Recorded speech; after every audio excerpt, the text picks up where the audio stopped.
Now, we need to study on nations like Scotland, like Palestine, like Quebec, like the Western Sahara. Quebec is one of the only provinces in Canada where English is not an official language. If these countries are to be recognized, that means their international relations must be recognized as well. And the question of whether they would abide by international law and international human rights law would also be put into question.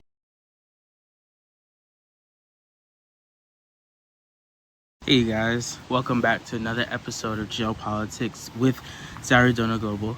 My name is Zaire, or you can also call me Zairu, and today we're going to be going over separatist movements. Now, when you think of separatist movements in geopolitics, are they important, and what are they?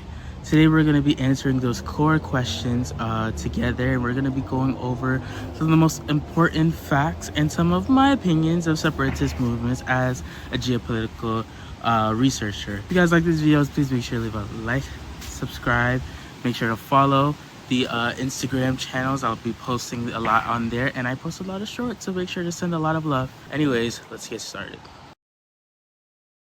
So the first and most important question that we have to answer when looking at this kind of question is, what are separatist movements? Well, to basically put it in simple and such a general answer, they're basically any nation or any group of citizens that wish to create a separate identity within a UN recognized country.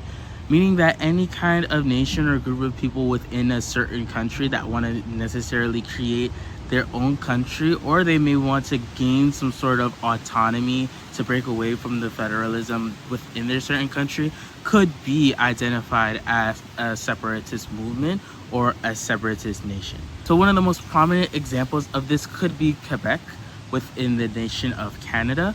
If you don't know, Quebec is basically one of the many provinces within the country of Canada. Quebec is one of the only provinces in Canada where English is not an official language. The official language of Quebec is French. However, despite being under British rule, the Quebecois citizens have managed to maintain their French post-colonialist identity, and now they're a part of the Francophone countries in the Francophone international community. There's less of a set movement to make Quebec its own independent nation. However, Quebec has, as a province, voiced for more autonomy within the state of Canada. So we also have to talk about autonomy. Essentially is when a country is able to make more decisions on its own.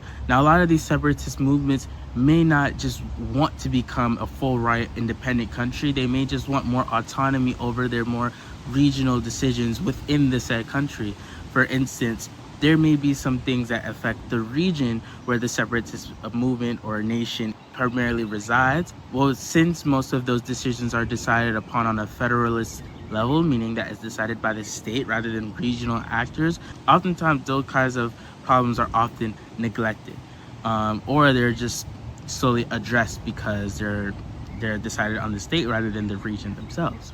So in the instance of Quebec, a lot of regionalist or separationalist ideologies have been brought up over the history of the province within Canada.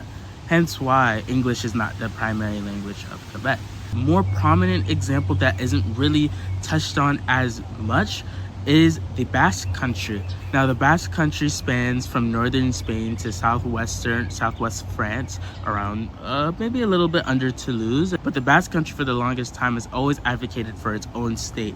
However, they're not really as recognized on the geopolitical framework. The Basque Country is still a movement that should be studied and should be represented in geopolitics. Now, after learning what separatist movements are and some key examples of how they've developed in the international framework, why, as political scientists and of people in the public in general, why should we study separatist movements and be more informed of these movements? Well, the most important reason is that because there is a slight chance where these separatist movements could revolt and create their own independent nations. Another example could be Scotland, for instance. Scotland is known as a constituent country, which is different than a territory or a municipality. So the main difference, just to put it in light, I will make another video on these geopolitical terms: constituent countries, monarchies, oligarchies, municipalities, things of those sorts. But just for the sake of today's video, a constituent country is a country within a country. Essentially, they're giving the flag independence and the rights to operate as a country. However, they're not giving the full rights on paper. If you don't know, the United Kingdom is composed of 4 constituent countries, which are England, Northern Ireland, Scotland, and Wales. And Scotland has been the #1 country within the United Kingdom that's pushed for their own independence or separation from the United Kingdom. Scotland is a major one to really look into because they even have support from France, especially since Scotland was really a major advocate for Brexit. Now, we need to study on nations like Scotland, like Palestine, like Quebec, like the Western Sahara, because these countries do have the opportunity to be recognized by the United Nations as fully sovereign countries one day if history plays out in that way. If these countries are to be recognized, that means their international relations must be recognized as well and must be prioritized. If we look into, for example, the Swiss foreign policy from 2024 to 27, which I will be making another video covering on that foreign policy addresses how Switzerland will basically increase international relations with global South countries. That's a very simplified way to put it, but in short, countries like Switzerland, like France, like Germany are basically set to increase their international relations with the global South come the near future. If these separatist nations were to eventually become countries one day, their internal policies and internal politics and corruption and things of those sorts would have to be accounted for. And the question of whether they would abide by international law and international human rights law would also be put into question, because you have a new group of citizens that just became newly citizens of a newly recognized country within the world. So yes, that's why we should study separatist movements. And this was just a very basic general rundown video of separatist movements. If you guys like this video, please make sure to leave a like, subscribe, follow the Instagrams. And yeah, this is Zyro from Zyro Donut Global.